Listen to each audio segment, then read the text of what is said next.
Good morning, this is Dwayne, and today I'd like to talk about the difference between learning to read music and playing by chords and all the benefits of playing by chords, meaning arranging, improvisation, and so on, okay?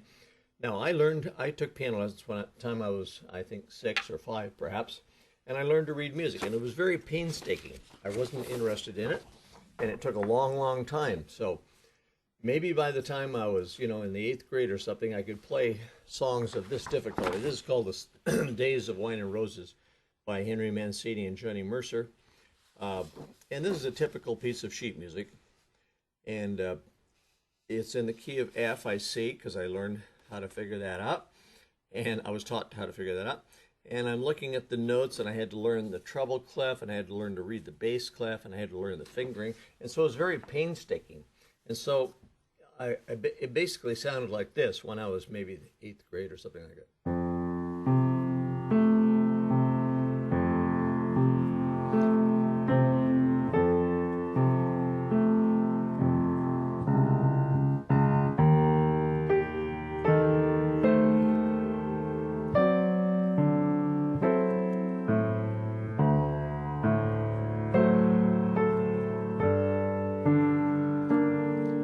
Had to get the fingering right, of course, which is tricky. You got to read both clefs at the same time, and then you have to roll a chord like that, which is very hard for a guy like me with small hands, and so on. Okay, so it was a very painstaking procedure like that. But thousands of kids grow up that way, learning to read music, and some do way better than I did. But still, they have to go through that process to get where they want to be. And that's good. I appreciate that, and I'm glad my parents made me take piano lessons because I learned to read music, okay? Even though it was painstaking and painful at the time. But when I was in high school, then I had the opportunity to play in a band. So I had to learn chords, and I had to learn them fast. And so I learned what chord symbols were. I had no idea what these little marks were up here before that. But a friend who played sax in our combo said, okay, this is the F chord. See where it says F, and that says C minor 6. That's a C minor 6 chord. So you have to learn that, Dwayne. So I did. I had to learn that, and that was a lot of cramming. These little symbols below the F, for example, that's a picture of a guitar string, and those are the notes of a guitar that he would play. So that's a chord symbol for a guitar, but piano players don't need to pay attention to that. So he said, all you need to do is read the treble clef. So I got to forget about the bass clef, which is a good relief. But you have to learn those chords too. So I said, what do you do with the chords? Well, just play them. Okay, so I started out like this.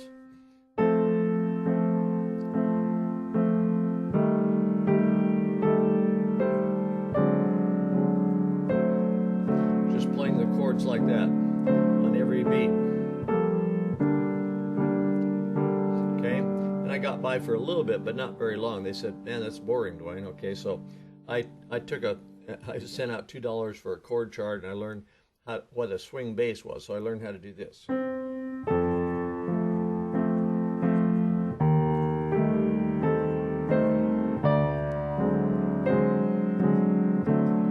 then I graduated to an alternating bass.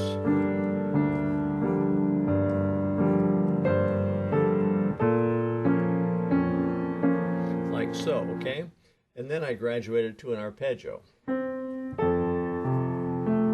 which is pretty much like what's written, but I didn't know how to do it based on chord symbols, but now I did. Okay, then I learned how to put chords in the right hand under the melody. In other words, I can put the chords like that.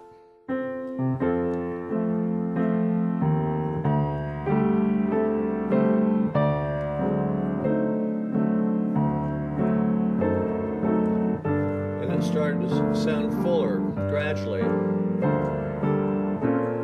Not very exciting, but fuller, okay? So one thing built on another, and gradually I learned what to do with chords, not just chords, but what to do with them, okay? So gradually the procedure led to the point where I could put chords in the right hand, use alternating bass and arpeggios in the left hand, and also use some techniques such as runs. In other words, I'm not limited to just playing the F chord. I could, oh yeah, I learned color tones. That's like 6th and 7th and so on.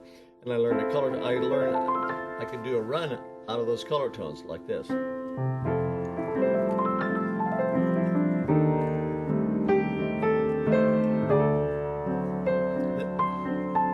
I learned echoes. Like that sort of thing. Okay, I got off the beat there. But you see the point, okay? So gradually, little by little, you get to the point where you can playing a fuller style.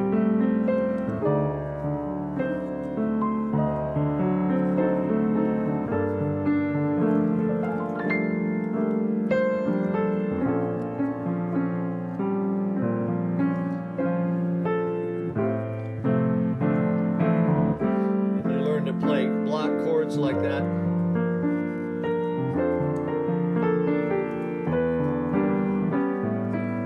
You still make a lot of mistakes, but you get there.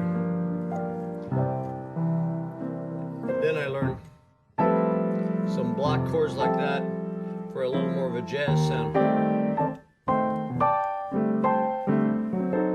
And then I learned to comp. In other words, not play the melody at all, but when a sax or somebody was playing in the melody, then I could go.